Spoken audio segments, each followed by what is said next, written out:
Let's go. Welcome to the main event. Applying pressure, but I promise I ain't make it then. In their heads, living free, I ain't paying rent. Wake up in the AM, making G's like Mercedes-Benz. Whoa, yeah, please don't take offense. This video and this journey is going to be a bet on long-form content.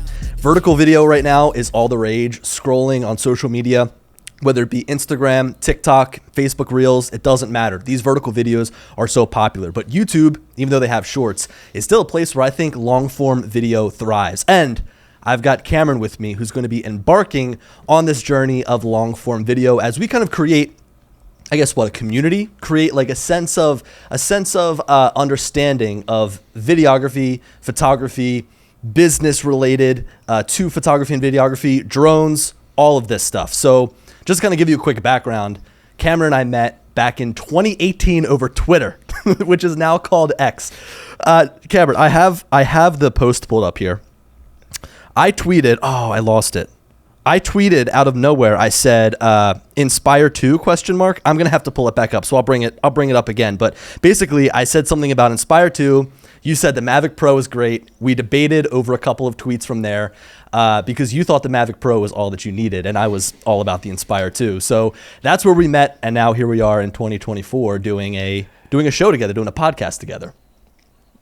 Anybody that saw me back then must have thought I was your biggest troll, but they didn't know that we actually communicated like outside of Twitter as well. Because anytime he tweets something about cameras, I'd rage about like the GH5 is the best camera ever, and I'd like roast him about it. A real back and forth. But yeah, even like the Inspire, we'll get into stuff like that about equipment, the highest end equipment versus what kind of meets the bar. But yeah, it's been like a full journey. I started this back in 2017 and we met in 2018. So I think we're going to come at this with two interesting perspectives because we've gone these years and kind of went down a little bit different of paths as we set up our productions companies. Mm-hmm. Billy, you want to hit on that? Of kind of since when did you start? Was it 2017? Yeah, so I guess I'll give you like the quick rundown. I think a lot of people on my channel here will know kind of like my journey, right? So I started out with drones back in about 2016, 2017, bought the Phantom 4. From there, I figured that there was not a lot of people that knew how to use these drones. There was not a lot of great tutorials. So I took it upon myself as I learned to use the drone to teach other people what I was learning. So that's kind of what my YouTube channel was based on, was drone tutorials, right? And even to this day, using the drone is like my main source of content capture, right? So I do photography and videography for real estate agents, construction clients. I do one-off jobs that are kind of interesting going around the country. But I think the place that you and I differ, Cameron, is I'm a freelancer. So it's just me. I do the scheduling. I do the invoicing. I do the shooting. I do everything, right? Whereas you actually have a team. So it's interesting to see that we both started off from a very similar point. I've still kind of kept along the same path, doing something similar, doing stuff on my own, but you've gone in a completely different direction. I mean, you've got your company, Sky Visions. So what do you do? What's your story? Yeah, so I started back in 2017, and I think this is where that unique perspective is going to come in. Is me and you are both very comfortable with where we're at now, but even starting out, we started at like the grinding freelancer individual. Like it wasn't like I had a company or funding since day one. Like I started as that and made the conscious decision because as you know, you get to a point where you're kind of at 100% capacity and you start to think, do I raise my prices and kind of sit here or be comfortable with where I'm at? Or do I expand the team and take on, the troubles that go with that of, letting responsibilities be handled by other people, hoping they're being handled correctly. So I started back in 2017 with a similar kind of mission as Billy, that drones were really the center. That's where the name Sky Visions came from, because at the time, drones were the hottest thing ever. Everybody wanted drones. And I had this misconception on the first day that was quickly corrected that I would be just a drone company. And as time goes on, you realize they are just a piece of the production. There's very little work that we do now on our end. Billy, you might differ. That is just drones. So we're using drones, our ground cameras, lighting, mics, the whole 9 yards to create these films. But yeah, so we've transitioned from going from just drones and doing aerial work to then getting into real estate. And then as time has gone on, we've kind of expanded out into pretty much all categories with the camera. We do everything from luxury real estate, like I said, to social media content. We've helped create YouTube videos all the way up to commercials, creating online courses. We've worked with companies like the local Charlotte Fire Department to create recruitment commercials. So pretty much all across the board of what we actually create.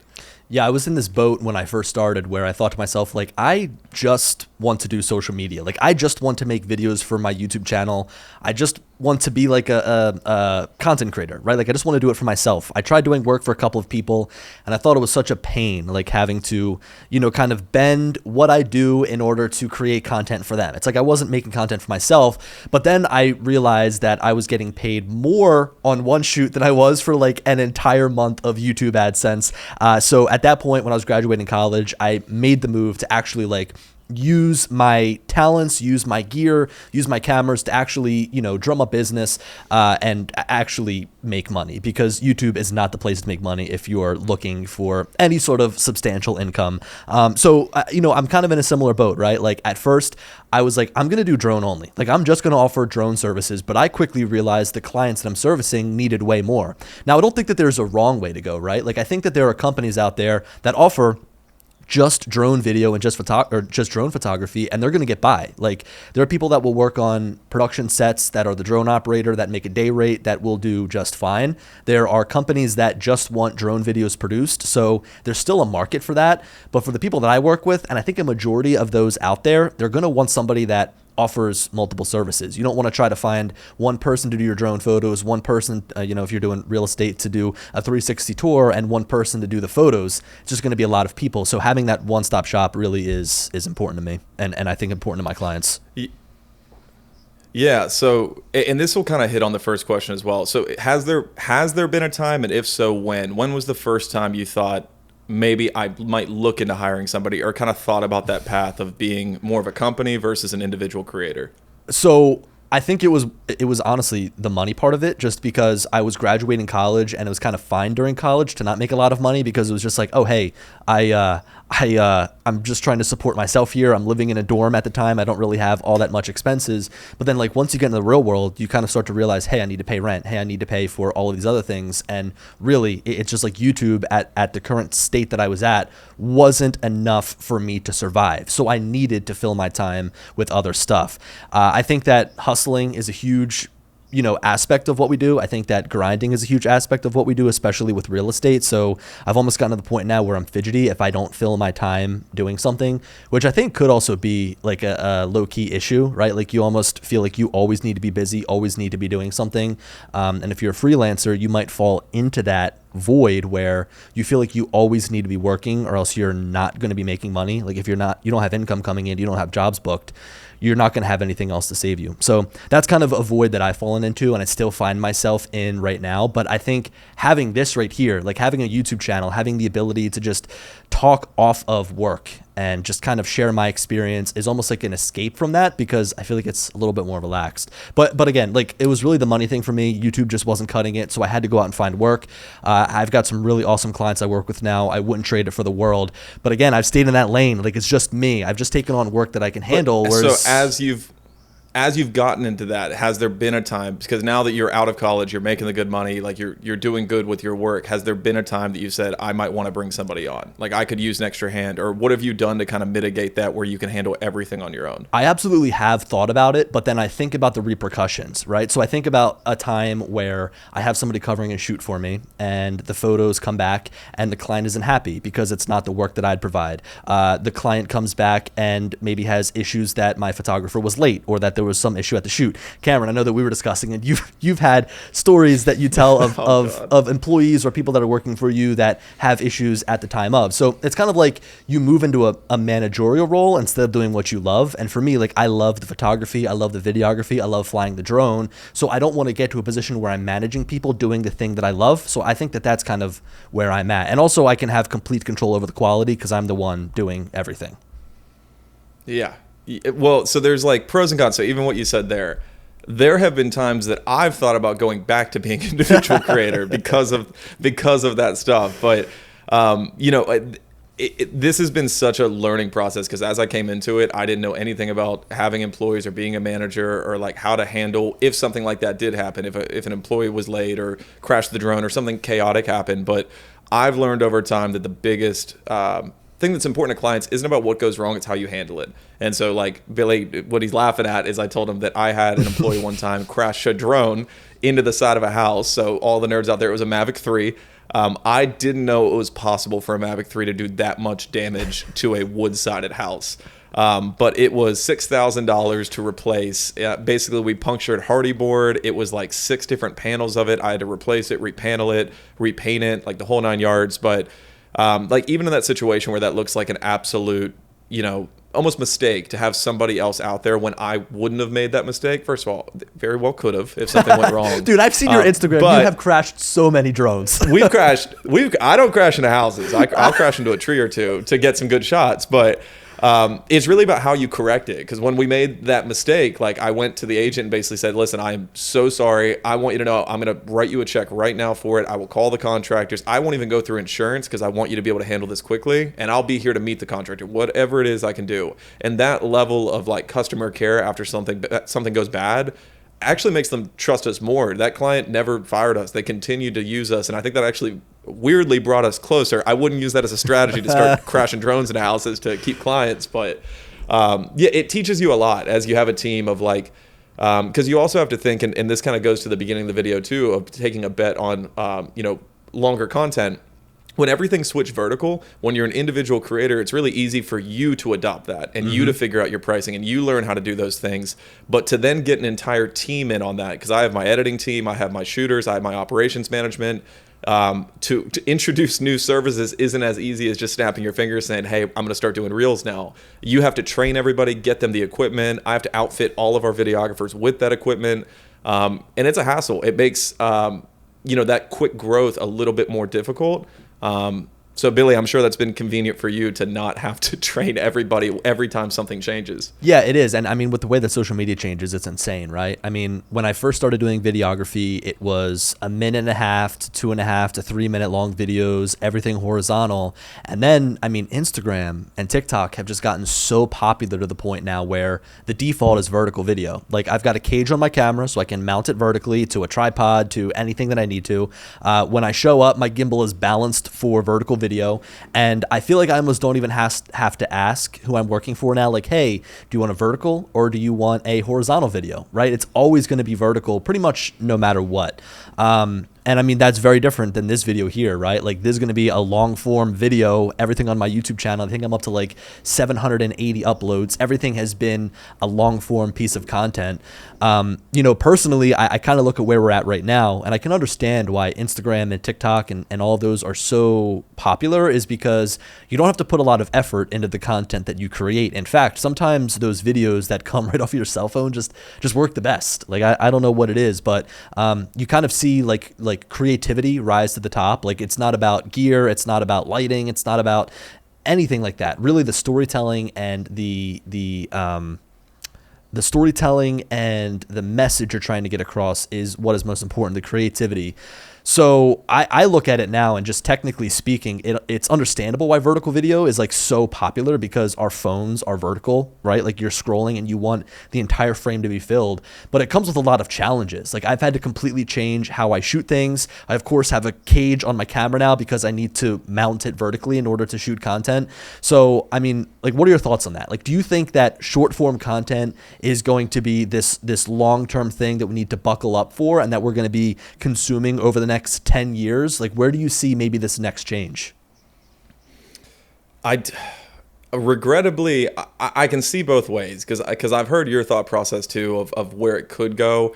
I think in the short term, it's going to stay for a while, and that's why we've kind of geared up and doubled down on it, and we're even starting to streamline kind of our reel services to make sure that we're ahead of the curve with it. But man, when it came out, it threw me on my head, because it's just the same clients we have that for a $1,000 commercial that's a minute and a half long, they basically say, hey, that thing you did, we want the same thing. We want you to turn your camera sideways and charge us 1/5 of the price, because it's a social media post and we're not investing that much money into a social media post. And looking into even like the quality of what we do, I love widescreen, and I love 2:1 ratio, and I love that cinematic look that everyone's accustomed to. And I do not like vertical. I hate that some of these commercials, some of the coolest videos that I have filmed with Charlotte Fire Department, where I'm in like a blazing house with them with fire everywhere, it's vertical. I can't use it widescreen. I can't use it on my website because it's already locked in vertical. So I think it's here to stay for the short term. How did you handle that? Because on our end, when it first hit, I remember Pike Properties is my client that was really the first one to kind of say this is going to be big and we need to invest in this. And I remember thinking like, man, this is a big ask. Like we have to change our drones. I'm used to using the Mavic 3. Like now we got to go get one that shoots vertical, dedicated vertical, because I didn't want to crop. I got to get, like you said, cages. I got to get everything set up to shoot vertically, to edit vertically, all of that. And to get that like cost effective to where it made sense for them to shoot these as reels, because nobody wants to pay $600-700 per post that they're posting on social media. But it's the same effort. And you think about the workflow of what we do, a 1 minute commercial versus a 1 minute reel, it really is the same effort going into it. Yep. It's just a totally different price point. How'd you handle that? It's tough because like I at first was trying to make the switch by just shooting and then cropping. Like that was my original way. Like just like you said, like I was flying my Mavic 3 and then I was keeping the two middle lines as like my focal point. Like I was like, I need to fit everything in between there so I can crop. And now, like you said, Mini 4 Pro is like my go-to drone. I keep it in my backpack just in case I need to be doing any sort of vertical video. But the way that I adapted was trying to offer bulk pricing. So I would try to get people, instead of saying, hey, let's shoot one vertical video, I'd say, hey, let's try to get together and shoot like 4 vertical videos, right? So the way that I've kind of structured it with people that I work with who want to post regularly is let's meet one time a month and let's shoot 4 vertical videos that you can post once per week. So that gives them a post per week every single month. They're good to go, keeps them nice and up to date, gives them content to post throughout the month, and then they can kind of supplement with their own content on their social media with their cell phones or whatever they might be doing, reposting other people's stuff. So that's kind of the way that I've curbed the want for vertical video, and it sounds bad to say, but also I've just lowered the quality. Like I've lowered the amount of stuff that goes into a video, right? Like with a commercial, like you said, a long form commercial, you might need B-roll, you might need A-roll, you might need to mic multiple people up, you might need to run around to a bunch of different locations, which justifies that price point. But now if you're going to want a video that's still fairly long, let's say a minute to a minute and a half, because that's what works well on Instagram, I'm not going to run around to 5 different locations to make that one video. I'm not going to mic a bunch of people up and bring a big boom mic. I'm just going to put a lav mic on you, right? So for me, I've had to make things easier on my workflow to justify that price. So changing up that workflow tried to, kind of gave me the opportunity to experiment with like lower cost gear, I guess, or with gear that you might not find on a bigger production. So like the DJI mics, like I don't even plug a lav mic into them anymore. I hide it underneath of somebody's shirt and then just run. Like that's how I capture my audio now. It sounds like maybe you had a bigger overhaul. So like what was your way of kind of curbing the same quality or similar quality for a much lower price? Great minds think alike. And what's funny, we genuinely have never talked about this except for now, and my solution was the same, is batching, getting as much into one setting as possible. Because also like the gear that we've invested in, it did make sense for us to buy lower quality gear because we already had the higher end gear. Just like I use the COS 11D, I believe, which is a lav mic that's like $700. Our transmitters are expensive, our gear is expensive. And so kind of our sell and the thing that set us apart in our area, everybody just started doing the vertical crop like you said you did in the beginning. And I definitely tried it. It's just composition wise, it was tough to monitor. It was tough to make sure they were going to be in frame. It felt like they were too big in the frame, trying to do for both. And even today, it's very rare that I will deliver the same widescreen content and then crop in for a vertical delivery. I will almost force the client to, you have to shoot them separate because I want to be able to use different lenses and get the right composition and get everything perfect. So we've been quite a perfectionist in the process that when we're creating these reels, they're going to be to the same quality standard that we do our widescreen content at. But with that, the way to make that cost effective is that batching. So we even do more than that. One of our top selling packages essentially is 10 reels in one single sitting. And that's typically no B-roll, it's just A-roll. But for them and for us, our dollar per hour is high enough where it makes sense for us to do, and it gets them the cost per reel that they need to be able to upload those 10 reels over the course of a month and then sprinkle in their own content like you said. But it's expensive. I mean, back when we were doing widescreen content, let's say for a residential home, really you need MLS, you need the widescreen things that are going on Zillow and everything that you guys have seen there, and then potentially a commercial with somebody on camera, but that would never really exceed $1,500 or so. But now with reels and people looking for 8, 10, 12, 15 reels in a single setting at a home, it's almost more expensive for our clients to shoot vertically than it would have been just to do it horizontal to begin with. So implementing it, I mean, with the team side, it was definitely a bit slower. just because everybody has to be experienced with it. And as I'm sure anyone out there that has shot, horizontal on a gimbal and then gone to vertical, it's difficult to monitor. It's difficult to see your screen as well if you don't have like the flippy screen. Just everything about it is a little bit more of a pain. And even like the way that we shoot rooms, shooting vertical, it's hard to get the entire room like it is when you're shooting widescreen. So just everything had to kind of change and take a step back and look at it and say, okay, what's the most efficient way we can do this like we were doing our widescreen content? And for us, I guess in all, like it's sticking to the same gear, sticking to that high quality production, sticking into that effort that we put into our widescreen films, but just doing more of them in a single setting. Yeah. Because that just justifies the cost more for the agent. Dude, I think like a perfect example of this is Pike Properties. Like what you've done for them as a brand is truly impressive. So I think that, when did you start with them? When did you pick them up as a client? 5 years ago, and they have been, 5 years, but we have gone through widescreen, vertical, everything. Well, so they've been almost like a partner with us. Yeah, I need everybody who's listening, watching to this, to go on Instagram and look up Pike Properties, because they, in terms of like being a home builder, they are the model. Like they are probably, in my opinion, in terms of their content, one of the best in the entire country. What you've done for them, Cameron, is insane, because the creativity of the videos, the quality of the videos, everything is so good. And what I think really speaks volumes is if you're willing to invest in the content, it's going to pay off. I've seen everything that Pike has been doing kind of like on a business level too, all the announcement videos that you've been shooting for them. So these are things like how they're offering the floor plans now, right? Like they actually will design houses for other people, just whatever. I don't want to get into the weeds, but I've seen all the things that they have done, and I've seen the way that they've handled their social media. And like, I think it's a masterclass. Like if anybody in my area came to me and was like, hey, we're a builder and we want to do content, I would like point them to Pike Properties and say, you should be following this model, because it's impressive. The day that they started tagging us in our post, because originally that's not something we require from our clients. The day they started doing that, we were reached out to by builders literally across the country, and we shot for builders across the country. They were flying us out to mimic what Pike was doing. But I mean, Pike is a great example of somebody that like was willing to sit down with us and talk about, like, they were ahead of the curve with the transition going into vertical video. They were patient with us as we got to understand, the differences, because the first reel you shoot is not going to be as good as your widescreen content. So yeah, they really, I mean, this sounds like a promo for them, but they really were a great client to work with in terms of transitioning to vertical. And then now, since then, they really have like set a standard for it. So yeah, if you've got clients that are looking to go into vertical, that definitely might be a thing to keep in your back pocket and show how well consistency works, how well keeping it high quality works.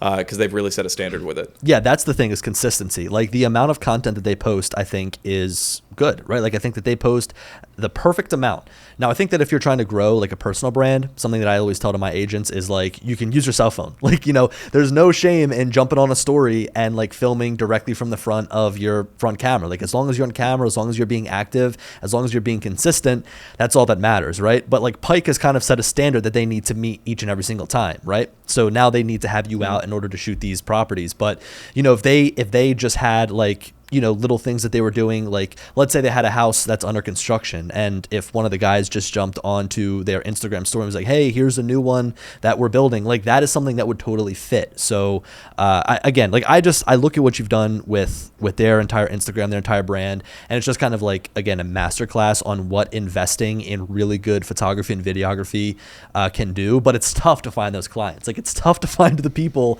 that are willing to shell out the money for those services and for the quality content that you deliver. And it's almost like you need to work with them a little bit, prove your worth, and then they're kind of going to be willing to dip their tone a little bit more and do even more content. But that really is what is so key right now is consistency. Even like with what we're doing right now, this is the very first time that you and I are jumping onto video, but I'm hoping that in 3 years from now, we can still be doing this each and every single week, because I think it's really beneficial for myself to talk to you, to just kind of pick your brain about what's going on. But for anybody else that's watching, hopefully they gain value out of this too, because I want to make this, again, like kind of like a community space for, just everybody to grow, everybody to kind of figure out what they want to do in their own market, and ultimately, I guess, just grow themselves as an individual, but also as a content creator. Yeah. Yeah, I'm excited for the value of it, because again, with both of our like perspectives that we have on this, one thing that we definitely share in similar between both of us is that we've kind of gone through, all the gear. We've figured out what works the best. Billy, I'm sure on your end, as being an individual creator, efficiency is something that's really, really important to make sure everybody's happy. Same thing with us as a team. And we've even had to focus on kind of the dollar per gear ratio of, we have multiple employees that we have to outfit with this gear. So, does it make sense to outfit everyone with red weapons and this and that? Probably not. And so kind of finding that perfect sweet spot, and, even down to like the business end, I'm super excited to talk about that. And even on our first call, we talked about talking business, and that's something I'm really, really passionate about. But yeah, when it comes to vertical content, when you were saying this, I kind of thought about this. Back when I first started and I was trying to get into advertising, I was talking to SEO companies, and I remember getting super frustrated with them, because they were saying that, it's going to take 3 months or 4 months or 5 months to kind of see if it works and to start to get the results back. And now I feel like I'm that person with these reels of telling them like, hey, you got to be consistent. You got to take time. It sounds like a sales pitch. It sounds like something to get them to just keep paying you money. And it's tough, because it is true. Like, some people have gone to me and said, I want to make one really high quality reel. I'm like, it's not. You would do so much better off if you did 10 slightly lower effort reels and posted them consistently. Which is so different, because, with widescreen content, you can look at Mr. Beast as an example. Like, effort is pretty much everything. All he talks about is making the absolute best content possible. Manpower. And that is not the case for Reels. Yeah, it's just like, they are two totally separate monsters that everyone thinks that are the same, because we're using the same cameras and same equipment and same editing software to create them, but the intents are so vastly different. So it's almost feeling like I'm running two separate businesses right now with Reels and widescreen. Well, so yeah, I think about like the future, and I asked you the question of whether you think that long form content will prevail, or if short form content is going to be around for a while. I made multiple videos on Apple Vision Pro, and there's a TikTok app in there.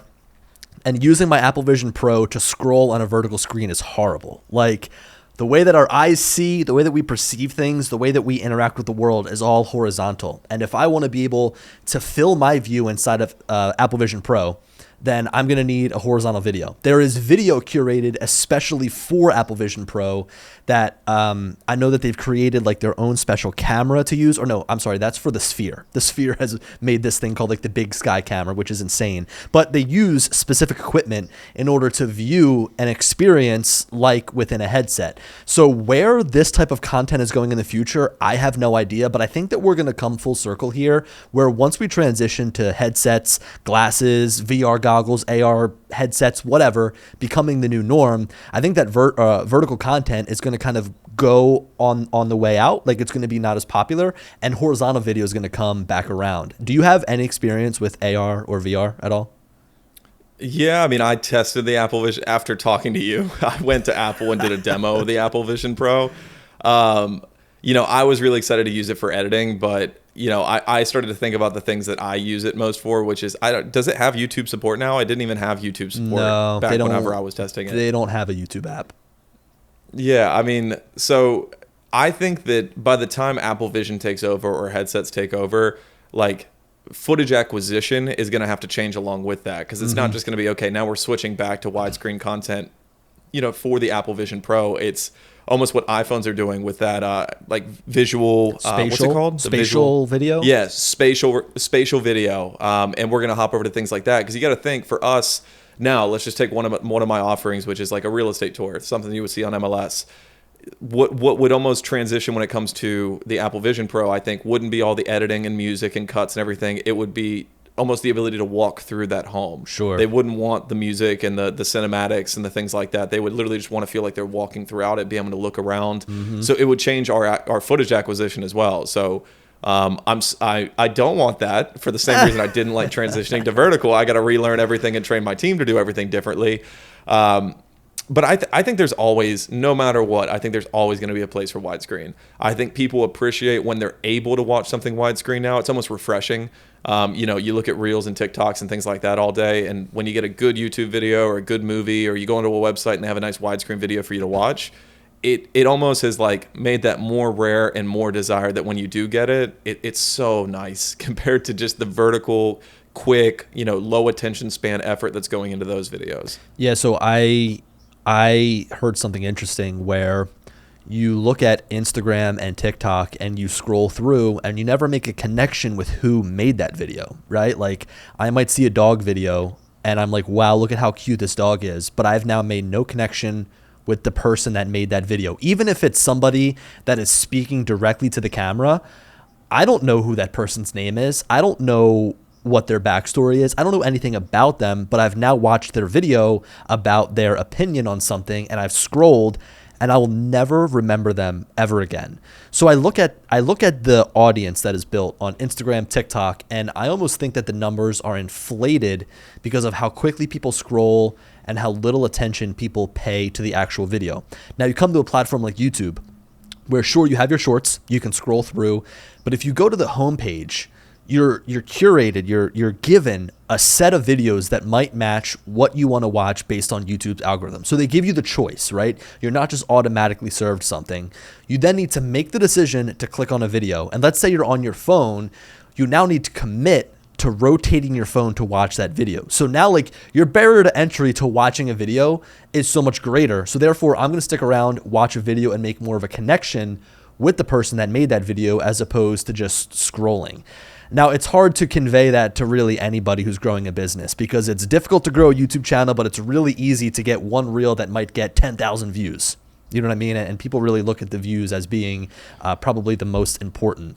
But I don't know. That's my take on it. Like, I think that it might even come to it might come to when we came into this too, because this might be a boomer moment for both of us, but when we started back in our day, like the Sam Colders, the people creating that widescreen content is what we would look up to. I mean, like there was a lot of people replicated Sam Colder and it kind of got annoying, but Sam Colder's original content and the stories he would tell throughout that were so impressive and you were so much more committed to watching those.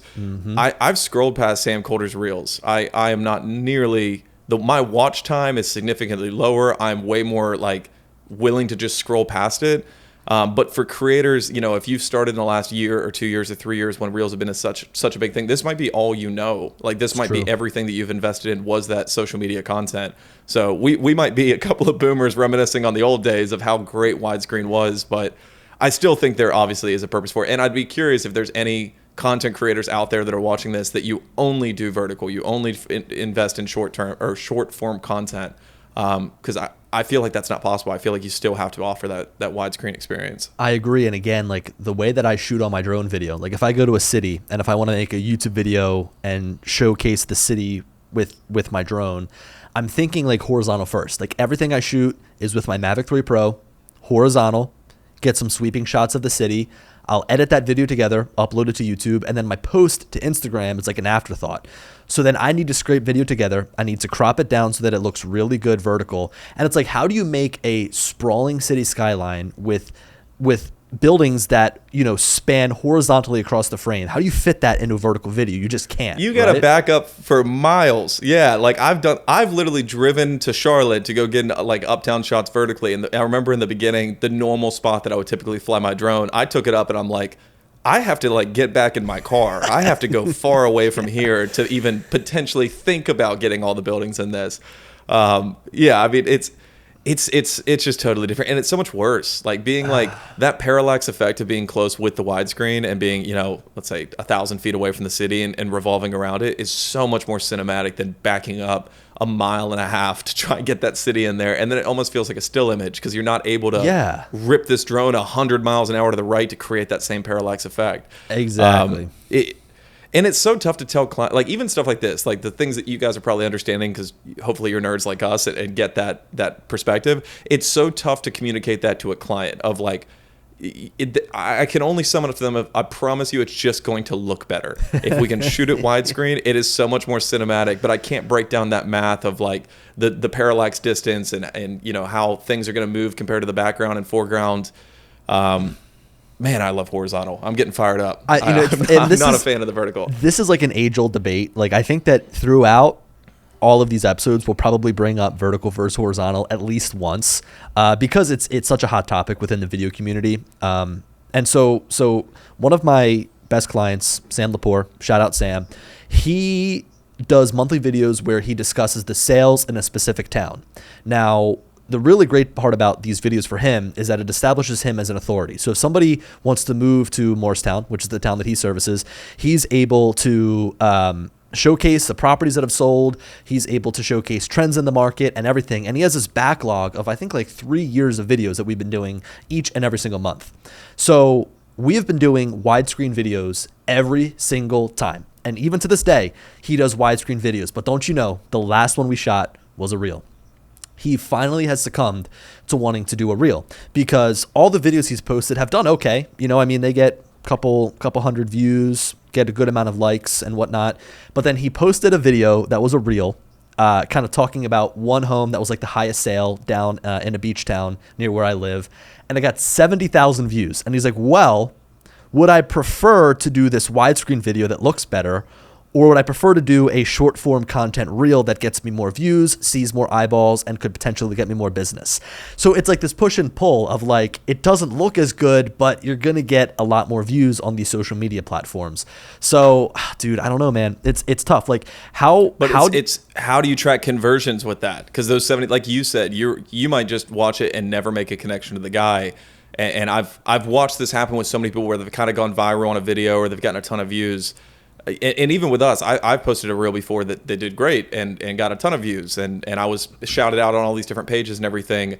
And then I look at the one time that I send an email marketing thing to my current clients with a widescreen video and way more leads. And it's just like, I think people get overinflated with the numbers and the views and think that that's like the thing they're trying to hit. But from a business perspective, you should be worrying about leads and like, how is this going to make me money? And, that's, I mean, I'd be curious to ask him, like, did you get leads from that? Did anything come from those 70,000 views versus widescreen or some other form of marketing you could have done? It's true. So here's where I find the investment comes. I don't think that one of my clients would come to me and say, this one video got me 2 new clients and I now am going to sell their house and I'm going to make a lot of money from this single video. I think that most of my clients, when they have told me stories, have said, somebody saw my videos and wants to use me for business. And this could be true for anything, right? Like for Pike Properties. I saw their videos, I saw their entire profile, and I now want them to build my house because they're thoughtful in their design. They, are trustworthy. They use good materials, yada, yada, yada, right? So I think when you look at an entire person's portfolio, it speaks volume rather than seeing just this one video. I think that there might be one video that draws somebody in and they're like, wow, this video is great. And they click on their profile and go, wow, they have a lot of other great videos. I want to work with this person. And I think that that's why somebody can justify 10 short form videos instead of one long video, because they can pump that content out and have it be more consistent. So like, I get it. I get what these people want and why they want to shoot vertical video, but the traditionalist in me and the person that looks at the quality of a video and the storytelling of a video is always going to like horizontal more. Mm-hmm. It's almost, as you're saying that, because portfolio is a great word to use for it, because it's kind of like an analogy. It's almost like a chicken or the egg kind of moment of which one came first, because I've had a ton of clients that they hear about them from more of an organic way, then go check them out on social media. And that's almost like a verification of like, let's see what his social looks like. Mm-hmm. And, if you look at whether it be a restaurant or a bakery or whatever it is, or a clothing brand, and you go on there and they've invested super, into super high quality content, it just like further shows like, okay, this is a high quality brand. These people aren't playing around. But you could have the most faith in a real estate agent and hear great things and go on there and see that they have super amateur, videography with their phone where the first 2 seconds is them just breathing into the mic for some reason. And you're like, okay, this person's not with the times. They're not up to date. Yep. But the thing that I've like really, and I've pitched that a lot, and I'll kind of like give you an insight as to what I tell my clients in terms of what I recommend. Because I've started with businesses that haven't invested into social media yet, haven't invested in their website, but they really want to hit the ground running. And I tell them that to act as if it's all a funnel. I mean, these social media posts that are going out, you're hoping that when you put that out, somebody clicks on your profile out of curiosity. There's a ton more high quality content, and it speaks to your brand that you're a high quality brand. Maybe they click the website. When they click the website, that's got to be high quality. This whole funnel that leads in, everything needs to match. And Pike is an example. Like, they have such high quality builds. Like, genuinely, they're one of the the best builders that I've ever worked with or ever this seen. This video is sponsored by bike builders. Yeah, this video is sponsored by Pike. But what sense would it make for people, you know, when they have this super high quality brand and everything they do is just above and beyond, and you go on and it's just, you know, shitty iPhone content. It just wouldn't line up. So obviously, I don't think there's a single brand out there that just wants to be known as a bad brand. Hopefully everybody wants to be known as high quality and above tier. And so with that, you just got to invest in high quality content. And yeah, so it's like a funnel to me. I think they're almost like e-business cards. Like, Billy, when I look at your Instagram, like, it's just like I could look at it within 2 seconds and be like, all right, this guy's legit. Like, this guy actually puts in the work, has high quality content. And it's like a contest. How many followers do you have? How big are you? Sure. So pivoting a little bit here, first of all, I want to say that I finally found the tweet. So I'll bring up our tweet of how we first met. I randomly tweeted on, May 27th. I said, Inspire 2, ? I've got no idea why that was tweeted, but that's what came up. You then responded, such a hassle. My Inspire literally sits in a closet while my Mavic does all my professional work. If you need a larger sensor and a higher frame rate in the air, use a helicopter, not as expensive as you think. Now, I remember, Cameron, I'm sitting on the toilet as I'm debating you here. Oh, God. And because I do remember this vividly. And I'm just like, this guy wants to bring a helicopter out to photograph a home for real estate. I'm like, this guy doesn't get it. And for sure, my response was, don't agree. Mavic's camera isn't even close to the quality of the Inspires.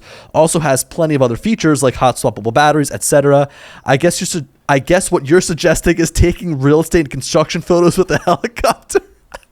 Wait. Can I guess my next response? Because this has been how long? 6 years, and I think I already know what it is. Go ahead. Is one of my sentences something along the lines, I would take good composition over a little bit higher quality any day? No, you say it depends on the project. For 90% of mine, the Mavic is ideal. Quality-wise, the only noticeable difference to the client might be dynamic range.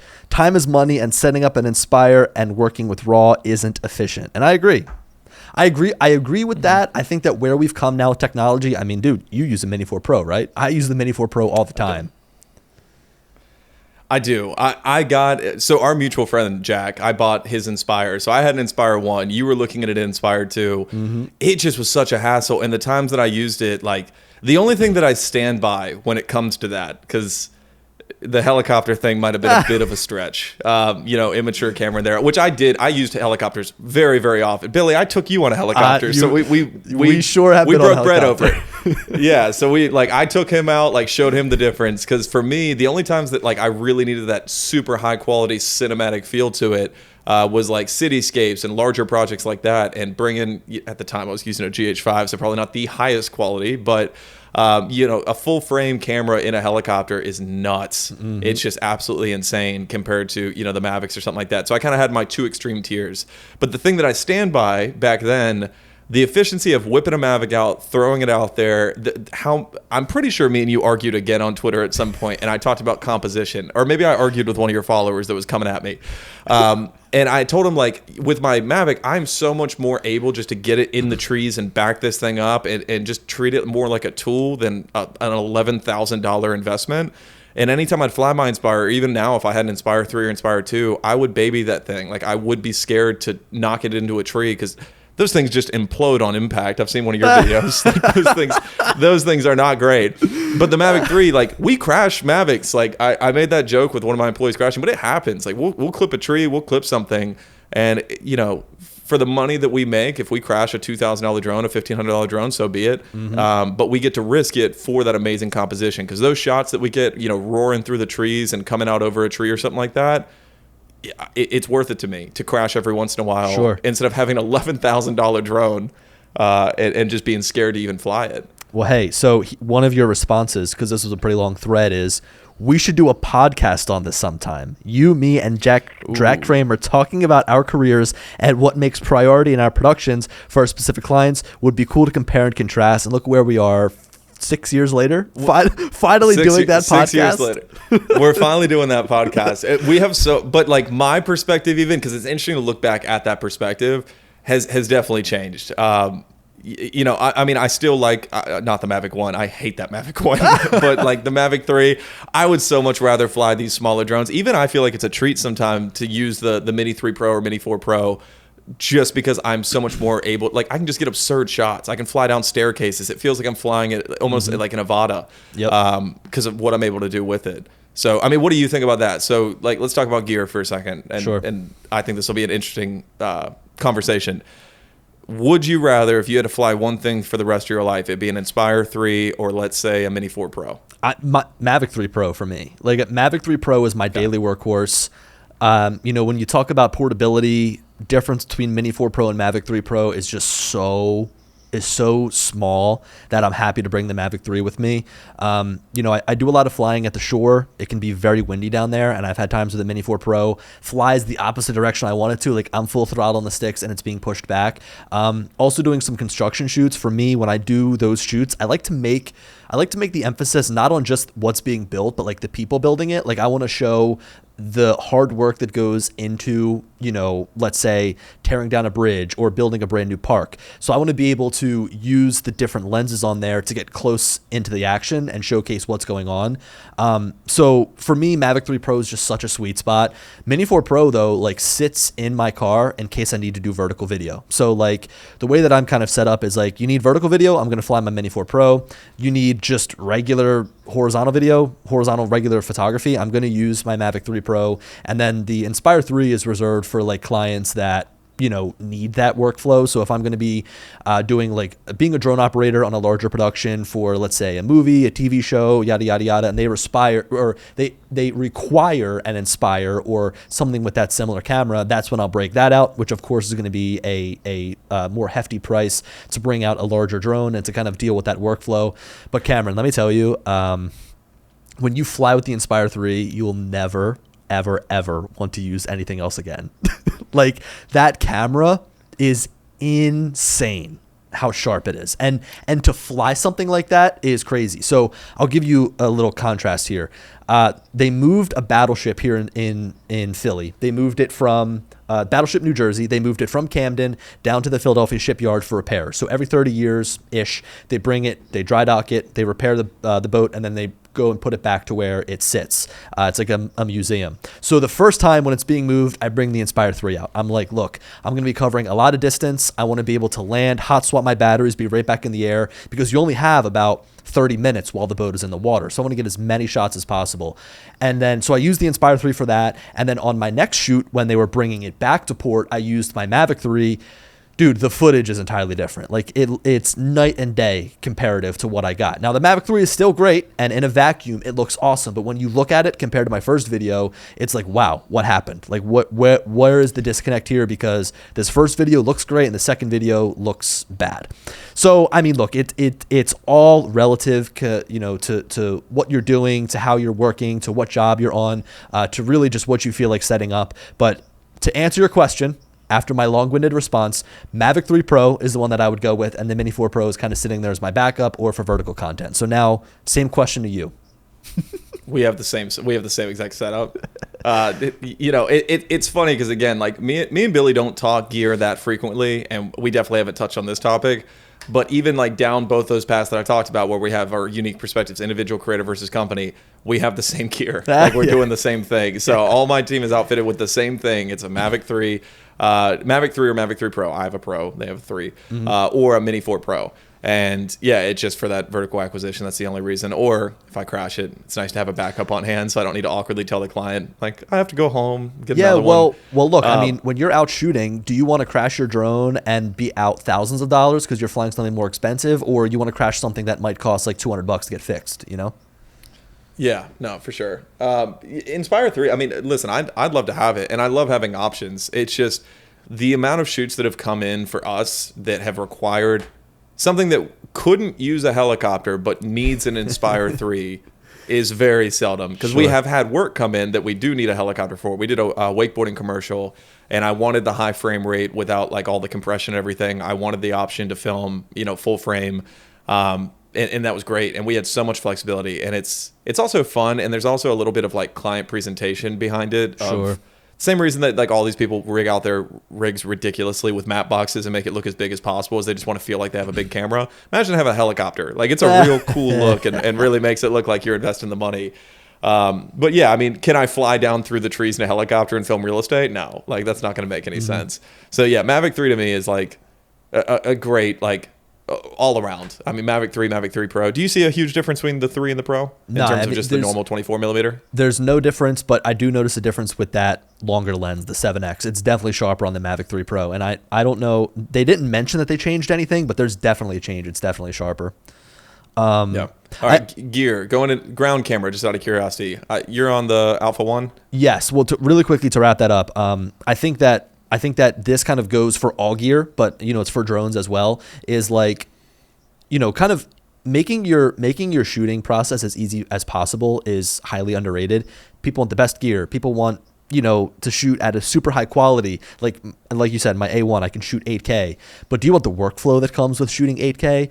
Do you want the workflow that comes with shooting at a super high frame rate, right? Do you have a computer that can deal with like all of that? Do you have enough storage to store, 8K video at a super high bit rate? It's difficult. So what I think of is like flexibility and ease of use. So in that case, Cameron, where you're going to be shooting a commercial, you could have also gotten a heavy lift drone that carries your camera, right? To kind of get a consistent look across the board. So like, I think about that, and I think about how I shoot with my Sony A1. I would love to get an Air Peak. I would love to get a drone that carries my Sony so that I can shoot all my ground footage on my A1 and then I can slap it on a drone and fly the same exact camera. So I'm using the same LUT on my footage. I'm color grading it the same. It has the same dynamic range. It just has the same feel throughout. So that's another reason why I think that in your case, using the helicopter is important, because you now have a stack of clips that have come from the same exact camera. So your workflow is much easier across the board. So yeah, ground camera. I use Definitely the A1. I use the A1, to shoot all my YouTube videos, to shoot all my client videos. That's what I'm shooting this on right now. It's been a great hybrid camera because I'm put in positions where I need to do photography and videography. So I can take 50 megapixel stills. I can shoot 8K video. It doesn't super excel in one regard. Like, it's not like Sony's R lineup of cameras where it has the 61 megapixels, or it's not like maybe the FX lineup where it has these crazy video codecs and these crazy video features like tally lights and whatnot. But again, because I'm a hybrid shooter, I need something that does both perfectly. I know you're in Panasonic's lineup, so which one have you been using? Which camera? You already know I'm a fanboy. I've never switched away from Lumix, and I'm actually getting like upset with Lumix. I'm about to be one of those people on their Instagram commenting saying, "Where's the S1H Mark II?" Because we've been on the S1H for so long, and I know all the other like fanboys out there are like, we're like holding our breath because we're at like 5.9K 30, and it's such a good camera. I love it so much, and it is like you were talking about, like that efficiency on site with it. Like when we shoot our weddings, for example, like we don't use a gimbal ever. Nice. Like everything is handheld. I will be in a helicopter, on a boat, like doing anything with this thing handheld. Love those helicopters, bro. Yeah, I mean, it's not as much anymore. I've got the receipts from 2018 that you love helicopters. Yeah, you go on my Instagram. I mean, it's gonna look like I really do. We don't use them nearly as much for our work anymore, but just the camera, like this kind of goes back to your past point. So yeah, we're on Panasonic S1Hs, and to me, like it took a long time to figure out what camera is gonna be best for me. Obviously, the biggest drawback for us is focus. Like we don't have automatic focus in this or any autofocus. But everything else it excels in. It doesn't have autofocus at all, or it's just not that good? No, not even. It's not even possible. Like really? On our rig here, so it's an L mount lens, and there is autofocus for the L mount lens, but it's contrast based and it's awful. But we adapt to Canon, and once you put on that Sigma M21 converter, I believe it's called, you lose all continuous autofocus capability. We have single shot, like, I can half press the shutter and acquire focus, but once I hit record, it'll never change it again. Gotcha. So every shot that I've ever done in my career, whether I'm in that burning building with Charlotte Fire Department having to monitor, like I'm manually pulling everything. But it's almost like a manual transmission car, because me and you both drive Teslas. If you put me in a manual right now, it sounds like such a hassle. But once you learn it, like it is second nature. You get more control out of it. You know exactly when to shift. I know exactly how to pull my focus to get the shot that I want, the slowness of that transition. I love that. But the things that are most important to me in a camera right now is, one, the workflow that you were talking about. Lumix S1H is, we have a profile called Cinity 2, and it's not log. It already has noise reduction applied, super high dynamic range. I think it's half a stop below shooting an actual log. And for our company, we have all of our shooters shooting in that. It's going to my editing team, and we don't have to manually or worry about manually adjusting each clip's noise reduction and applying that and worrying about it. So for us, it's just been like a workhorse. No gimbals needed, no noise reduction in post. It comes out of the box like with that color profile looking phenomenal. All we really do is add contrast, drop shadows, and add a little LUT to it, and it's just like, I could show you the footage, and it's insane. Well, look, and so not to promote Pike anymore, but the dynamic range in their clips that you shoot are insane. I mean, it almost looks like you're lighting the scene. It never, we never do. Even for the talking head stuff. I mean, we don't have to worry about it. And so for us to think about like us on site, you think about our dollar per hour, you think about our efficiency, because as a company, like I want all my guys to be paid well. I want them to feel like they're going on site and being able to get this done quickly and efficiently. And, we have the capability with this camera, with how it performs, to shoot an entire home, like a 5,000, 6,000 square foot home, all drone, all photos, all video, interior, exterior, aerial in under an hour. It comes down to the photo capabilities of it, the internal 7-stop HDR that we can do, and that stabilization where we don't need to bring tripods or monopods. We just handhold it. Down to the video with that dynamic range I'm talking about. It has so much flexibility in the codec to be able to push and pull it where we don't need to worry about perfectly nailing it. So, I mean, this sounds like an ad. We keep going on ad sprees here of talking really high about a brand. But the important thing, and I guess the total point of it, is I went through the phase of wanting to have my camera rigged out with a V-mount and the Ronin 2 and get it as big as possible and feel like I've got this big camera. But really worrying about that efficiency is probably your best allocation of time, is just what is the best package, the smallest package, the most efficient package you can have to deliver the same content as having that big rig, but just way faster and having way more options. Yeah, so you bring up like efficiency, you bring up time on site and all of that stuff. When you look at building a company and when you look at working for people, there is so many other intricacies in what you deliver that's not just the quality of the content, right? Of course, like you want to deliver the best quality content possible, but you need to be easy to work with, you need to be flexible, you need to be affordable, you need to be quick, you need to have all of these things in line with the quality of your work. And there are so many photographers and videographers out there that are talented. There are so many that are better than me. There are so many that are probably better than Cameron, even though he's, I would say, top of the world here. There's so many people that are better at editing than me with better transitions and this and that. There's so many people that can color grade better than me. But if you can be easy to work with, responsive, if you can be affordable for somebody, if you can build that connection, I think that is like number one. Like that is what is so important. And that's why people undervalue the business side of doing photography and videography, right? Like that is such an important part. Me showing up and being able to deliver a high quality set of images and leaving from a house, if I'm just doing photos in 15 minutes, is incredible for the real estate agent. They don't want to stand around for 4 hours while I use multiple flashes in different rooms to deliver a set of photos and they're going to sell the house within 2 or 3 weeks. They want to spend 30 minutes there, talk to their client a little bit, have me there, do my photos, get out, and they're on to their next thing. So time and efficiency is huge. So yeah, you hit that on the head. Alex Hormozy said this. I don't know if anyone knows who that is, but if you're 15 minutes early and come prepared, you are already in the top 5 percentile. Like even for a meeting, if you think about that, just doing 15 minutes of prep work before that meeting gets you so far ahead of what most people would be doing. And I mean, every aspect of that, like from the beginning, I think that's what really set us apart is we did overnight deliveries 7 days a week. We work weekends. If it rains, we like pretty much guarantee you we will get you in on the next sunny day, and we modified our schedule to be able to do that. And it just gave these people this like concierge service of, everything's going to be handled for you. Almost like you write the check and what you want is what you are going to get. There's not going to be any arguments about like re-edits or that I can't do this for you. Or like if we're on site even and somebody asks, hey, can you get some tight shots of this or that?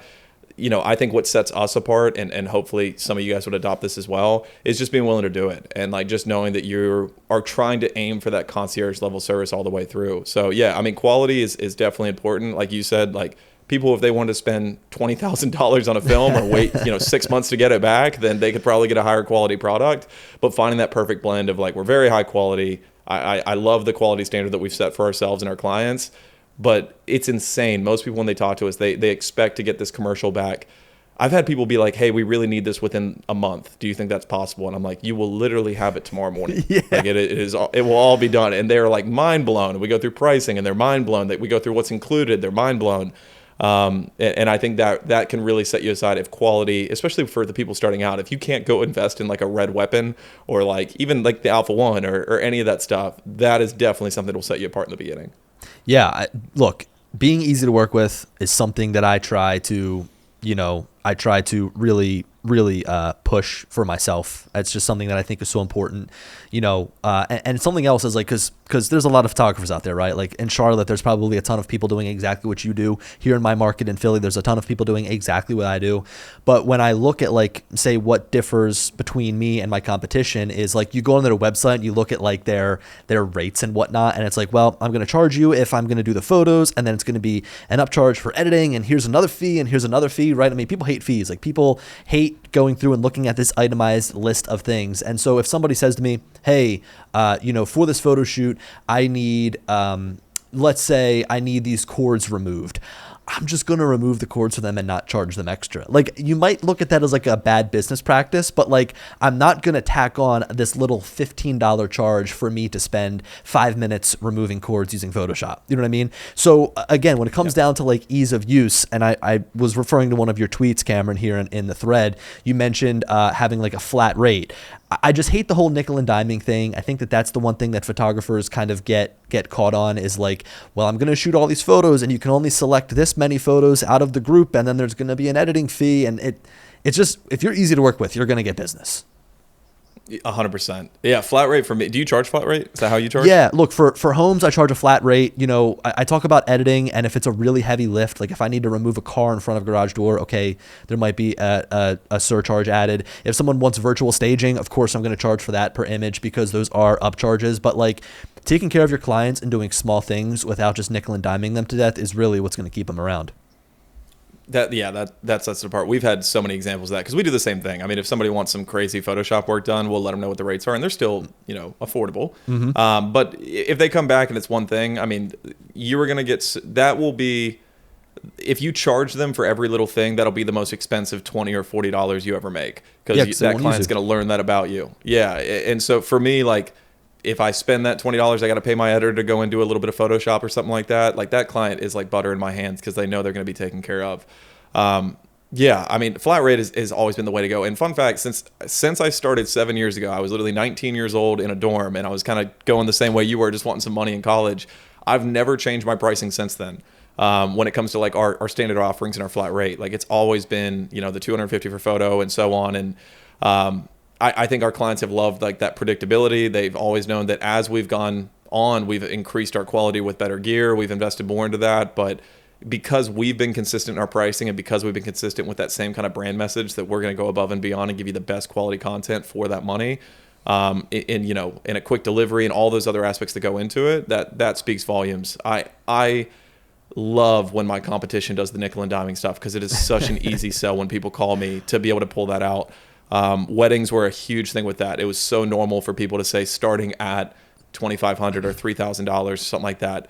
And then they call me and I tell them, hey, our weddings are $6,000, but it's all inclusive. And they go, what does that mean? I'm like, there's no hour minimum. I'll be there as long as you want me to be there. I will have a second shooter with me the entire day, all equipment, all drones, all audio. And once you write that check, there's not a single possibility after this that I'm going to come back and say, ooh, you want that song? It's an extra 100, or you want this? It's an extra 100. It is all included. And people are willing to pay for that almost quote unquote insurance of just knowing they're taken care of as opposed to that nickel and diming person. And there's also kind of like, this is like a little bit off topic, but there's a philosophy behind it, or almost like a psychological thing.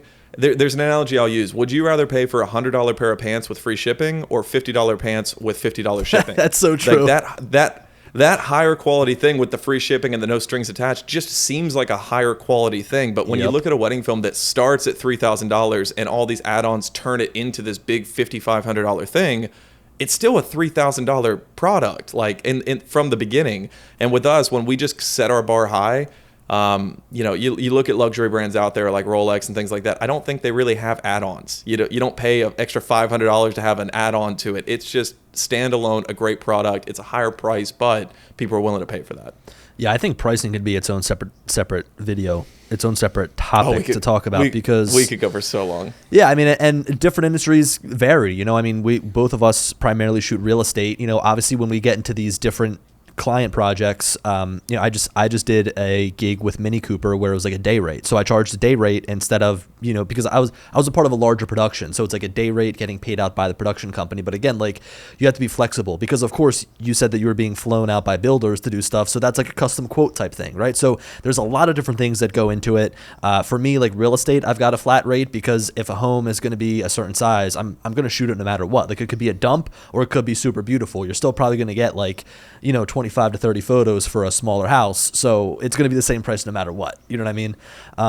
For sure. And like, think about it this way. Let's say you need to bring your car in for an oil change, and they were like, oh, hey, the oil spilled on the technician, so we had to go and get new clothes. And, now instead of the $35 for an oil change, it's going to be $105. And you're just like, you get blindsided. Like, wait, what? I agreed to this price in the beginning, and this is the price that you set. So why did it now get all of a sudden more expensive? And so put yourself in the shoes of one of your clients.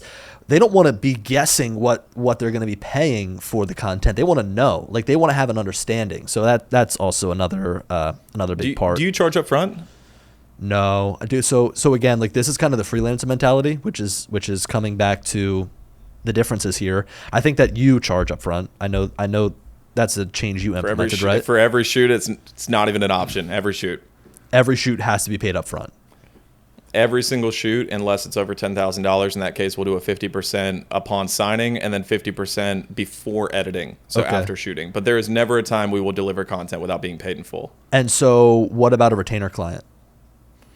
Retainers paid at the beginning of the month. Okay, so they pay at the beginning of the month for the content you shoot for that month. Yep. Okay. Yeah, so and we do that. Sorry, just to interject. The reason we do that, it kind of comes down to a psychological thing too. Delivering, like, I want my last interaction with every client that I have during that transaction to be me giving them something. It's hard to sit there and send them content, and they might be so in love with it, but if the last thing they remember is getting an invoice in, and maybe they have trouble with the credit card and they don't know the billing address, we got to go back and forth. I never want that to be our last interaction. Sure. And it also has acted as a great filter that that'll weed out the bad ones, man. Like, the people that are wanting to nickel and dime and all that, if someone's willing to pay up front, then they believe in us. They've already done their due diligence. They know what they're getting themselves into, in a good way, not in a bad way. And they're much more likely to use the product, get a lot out of it, and be better clients in the long run. So yeah, 100% up front. So I'm very bad, and I do billing like once a week. So the way that I handle it is, during the week, if I get a shoot on a Monday, have it scheduled, I go out there, photograph it, deliver the photos on a Tuesday morning, and they'll usually get their invoice at some point. So this is kind of where it comes in as a freelancer, where since I'm juggling multiple balls, sometimes it's like I'd rather look at a week's worth of work, sit down and do all my invoicing at once instead of trying to invoice as I go. So my calendar acts as like my log of jobs. So on a Sunday night, I'll sit there, I'll start on a Monday, and I'll create invoices for everybody throughout the week. And then I'll schedule them to be sent like the next Monday. So that's kind of the way that I trend. And I unfortunately do miss things. So like, I'll look at an address, I'll be like, okay, so-and-so needs to get billed this. I send off the thing, and then I'll be like kind of poking around on my hard drive, moving things over to archive, and be like, oh, I didn't charge them for virtual staging. So like, there's things like that fall through the cracks that are just kind of unfortunate. But it's something that, again, what's that? I would never. I mean, for me, like, oh my God, that would be such a nightmare. I'll give you an example. Like, so we use DocuSign to collect payment. That's how we send over a contract, they sign it, and right after it says put in your credit card information. Our DocuSign essentially went down for 8 days, and it basically would let them sign the contract, but it never asked for payment. So all these people got booked in, got shot, got their content delivered for 8 days.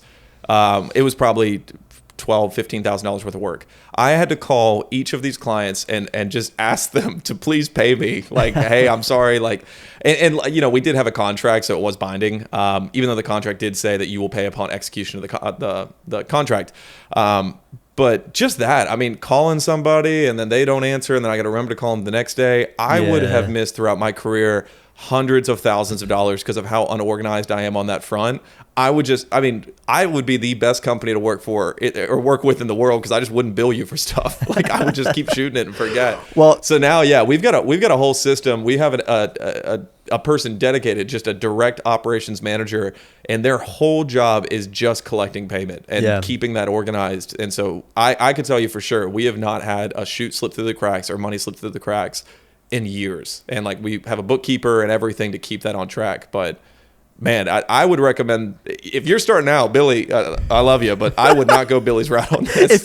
I would definitely recommend. If you could see my face, it's kind of like the meme with like the dog sitting in the chair and the fire is burning around him. I'm like sitting in a burning room. Everything's fine. Well, look, everything's fine. I use Square for my invoicing, so it's basically create an invoice, send, and then when they pay, like it keeps a log of who's paid and who hasn't, right? So like I know like money coming in, I know what's been paid out, but it's just like small things that do slip through the cracks, and it's something that I should probably just sit there at the end of every day and do, but it's more so like every week I end up doing it. But I almost see it as a luxury because it's like, I guess I don't like, it's not that I don't need the money, but it's just a matter of like I can fluctuate my business to really tailor to like a good experience for my client. I always have people reach out to me and they're like, when is payment due and this and that. I'll say, look, I'll send you an invoice when the photos are delivered, right? So for me, it's like payment after delivery.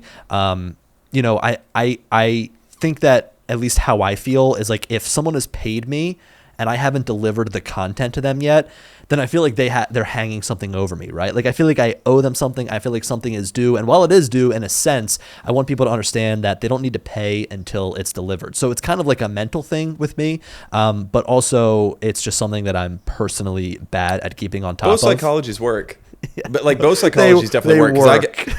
I see the everything for me, even with payment, with everything, I think about the psychology of that deal and how like people could walk away feeling from that. So from your end and listening how you charge after the fact, like it's almost like they get an instant sense of trust out of you of like, hey, don't worry about it. I'm going to shoot. I'm going to edit. You're a good person. I know you're going to pay. I'm not even worried about that end. I'm worried about giving you the best quality content right now, and we'll figure out the whole payment thing later. Mm-hmm. There's a good mentality behind that. It might come, I don't know your volume. I don't know how many, like we could do 10 to 15 shoots in a day. I would just cry. Like if I had to sit there and worry about that, just every day of making sure that I'm hunting down people for payment. And again, like I'm a busy guy. I regrettably have had like my landscaper reach out for payment and I've kind of forgotten to reach back out and like they have to call me again. And I just don't want to be that person like hounding somebody. I know these realtors that we work with are super busy people. I also never want there to be a disagreement on price. That is the most uncomfortable thing for me is when maybe they misunderstood something. By the time we are there shooting with the client, payment is taken care of. There is zero miscommunication because they have literally already committed to the point of putting their card information in and paying. So it's not like we're going to go out, shoot a whole home and they come back and be like, oh, I thought it was just this price. And they misunderstood, a pricing thing. It's just better to get that out on the forefront for me. And lastly, and this is where I almost think for you too as an individual creator, and I recommend this for individual creators, when you start getting to that like 100% threshold, and this is going to lead into a question for Billy, that's a great way to curb to just make a little bit higher of a bar of entry for your clients and making sure the ones you're working with are going to be great to you all the way through the experience. Because when you just open the floodgates and say, hey, I'll bill you later, like come in and shoot, you can get so overwhelmed with great clients, with bad clients, with people that don't want to pay, with people that don't really have the money, that don't really understand what you're doing, that get upset because they're not getting the result they thought they would get, even though you delivered a perfect product. Like there's so many things that can go wrong. So that was from day one, the first thing that I implemented was you're paying up front. That's how it's going. And that really kept it in line until I grew to that point of having to hire, additional staff and become more of a company than an individual creator. But my question for you, Billy, unless you have something to comment on that, what did we talk about? What was the question? Because we just talked about this. Like so in terms of scheduling, right? In terms of scheduling, like how do you fill your time and keep? It was something on the lines of if you're a freelancer and if your schedule is filled up, how do you know when to raise your prices? Okay. Okay, so just so you guys know, Billy's recorder died, so we had like 60 seconds to talk and just, be like, just talk about the podcast a little bit. Yeah, I did want to ask that. That was something I was super interested about because I love our differences of, again, I'm a company, I have employees, you're more individual. And I asked you, like, do you feel overwhelmed? Do you feel like, I like to give the analogy of, are you at 100% capacity? Do you feel like you're at 120 where you're just like, you're almost a man and a half working on this? Or are you under? And he said, I'm pretty much at 100. So how do you feel like you stay at 100 without feeling overwhelmed, but also not feeling underbooked? Yeah, so I think what's really unique about myself is that I have the ability to do the YouTube thing. So I have the ability to do stuff for myself that also brings in money, right? So sponsored videos, tutorial videos, anything, right? So like if I have somebody cancel on me, like let's say tomorrow, like I have my 10 a.m. cancel, it's like, okay, no worries. I'll wake up and I'll shoot a YouTube video. If I don't have anybody book on like a Wednesday afternoon and I'm getting close to that time, I can fill it with stuff on my own to work on within my own business. And this could be true for anybody. You don't have to be doing YouTube just to have like something to do. You could spend that time editing projects. You could spend that time working on your business, right? So there's a lot of things that can be done, whether it's streamlining like your business expenses, how you track your mileage, all that stuff. There's always something that can be done within your business day. So while I might not be 100% booked out with shoots, I'm 100% booked out with work that I can do that's going to further the way that I operate my business. So, for example, tomorrow I have 3 shoots that I'm doing. My day's going to wrap up at around 3 o'clock, but I see now that I get home early in order to wrap up some videos that I need to do for YouTube. So now I can work from like 3 to 6 editing videos and not feel like I'm super burnt out and burning the midnight oil trying to do them super late at night. So again, that's kind of a luxury that I have. Also, kind of in the same realm of pricing, I luckily work with a lot of clients that are repeat customers, and I don't even feel right calling them customers because they've basically become friends to me. Like they're people that I would go to a party and hang out with, and I'd go to dinner and hang out with, and I just feel so lucky to be able to work with them. So while I do take on new business and while I do accept new people that want to work with me, I really have a good amount of people that I just have the most trust in, and I can go and shoot for them. I can feel like I'm almost hanging out with them as I'm shooting. I send them the photos the next day, and then I'll follow up with an invoice at some point. But how, I guess, to kind of flip the question back onto you. Go ahead. Well, do you feel like for yours, so like have you gotten to a point where, let's say tomorrow everybody at one time wanted to book a shoot for tomorrow or this week, and you just looked at your schedule and you're super overwhelmed. How, as an individual creator, do you like mitigate that? Do you raise prices? Do you just tell them I'm unavailable, we're overbooked? Like I do. I don't raise my price. I tell them I'm unavailable, and I tell them when my next availability is, and ask if they can wait until then. And if not, I'll usually refer them to a friend. So I have a couple of friends in the area that range in difference in terms of like where they stand with their business. Some are just getting started out, some are very well established, and I'll say, hey, listen, unfortunately I can't accommodate your shoot, but here's a list of some other photographers I work with that might be able to take care of you, that might be able to work with you. Now if it is like a super great client, I will say, hey, like usually I don't book before 10 a.m. and I usually don't book until like after 6ish. Like I usually try to be done my day at 6, and really that's just for lighting. Like I think the lighting is best between that time. I'll say, listen, I can squeeze you in at 8:30 a.m. The lighting might not be as great, but if you really need to get this done, that's when I can be available, let's say tomorrow or the day after. So I will build in a little bit of buffer before the 10 and after the 6 point to be like, hey, if you really need it, we can squeeze you in. So that's kind of how I've been operating and skirting by. To flip the question back on you though, when did you realize you're like, oh shit, I need to hire somebody, I need to start growing this? Yeah, it really was a numbers thing. I mean, at that point, I started when I was 19. By the time I was 20, I hired a virtual assistant. So I went through a company that I won't give any press to because I hated them because it was ridiculous. But they gave me like a virtual executive assistant that could sit there and help me, with my transactions, with my client communications and things like that. Because I was really running into the issue that I was so booked out. I was working from 9 a.m. to 6 p.m. and I'm trying to invest all my time into the clients on site and make them feel like it's just me and them. And it's hard to do that when you got people calling your phone, and then I'm, feel like I'm betraying those people by not answering their calls and giving them answers quickly. So I just got so overwhelmed with like the volume we were doing. I started with like administrative staff, essentially, of people that could handle, the booking and the DocuSigns and the payment, and just making sure the clients, got the experience of being handled quickly. Because as well as I do, some of these realtors call and are like, I need this tomorrow. I need to know that I'm booked. I need to know that this is confirmed. And that just doesn't work when you can't reply, for hours. So that was my first step. And then as time went on, it really just became like a quality of life thing for me, that editing came next. I knew that I could invest so much more time into the business and the growth of the business if I didn't have to worry about editing. Because at that time, it was just grinding. It was every day I would have, 4 or 5 shoots. I'd come back, I would sit down, I would edit everything overnight. I'd stay up until 3 or 4 o'clock in the morning. Back in that day, me and Billy, when we had first met, were like talking at 2 o'clock in the morning because I think we were both editing. Like he understands the grind of like sitting there and just, I mean, it was miserable for a bit, but if you love it, and that's what I'm having to learn now with hiring is I have to find people that genuinely love to do this, because I did. And I would sit there and even on my off time would watch YouTube videos like Billy's. That was another way that I got to know Billy, was watching his content, watching the Peter McKinnons and the Sam Coulters and all those things. You just have to love it. But in terms of hiring and kind of going down that path, we started with admin staff. Then we moved over to editing. I did outsource editing to a company in LA. I never did any outsourcing, overseas. But they were like ridiculously expensive. They were taking like 40+% of my margin to edit everything. And so eventually we moved that in-house. My brother became director of editing. We started implementing focusing on efficiency of editing, both with the shooting and delivering the content to him in an efficient way to manage, but also even down things to using the Stream Deck to automate things and use hotkeys. And then as time goes on, we started getting to shooters, getting a dedicated operations manager, social media.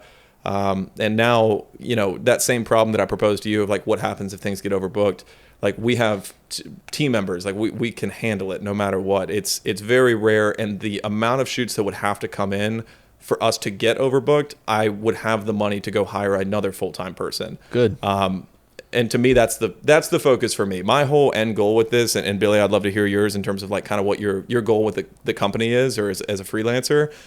I want to create something that I don't need to be involved in. I want to be involved in, but I like the idea, and this sounds morbid, but if I die tomorrow, that this carries on, that these people know how to do their job. Everyone knows exactly what to do to keep this thing running. And it allows me to have that freedom that you hear about as an entrepreneur to, if I want to take a step back and go to Vegas with Billy for a week, I can do that. It can keep running. I'm not disappointing my clients. There are people there to take care of them. What's your goal? So that's mine. What would you say is your overall goal with being in this industry? My goal is to do cool shit. My goal, good way. My goal is to do stuff personally that I absolutely love, that I can continue to sustain myself, from a monetary standpoint, and to just be involved in things that are so different that it makes people go, what? Again, I just filmed a Mini Cooper rally driving from Albuquerque to Seattle. And that was people what? And I got paid to do that. Back when I was in college, I got a job to photograph every single room inside of a hospital that shut down in Philly. So it was Hahnemann Hospital, 2 towers, 21 floors each, over 2,000 photos, fully cataloged according to a map, so that the owner of the building that lived in Los Angeles could look at the map and say, hey, room 1A, I need to see a photo of it. Could go and find it in a Dropbox and look and see exactly what that room looked like after the hospital shut down.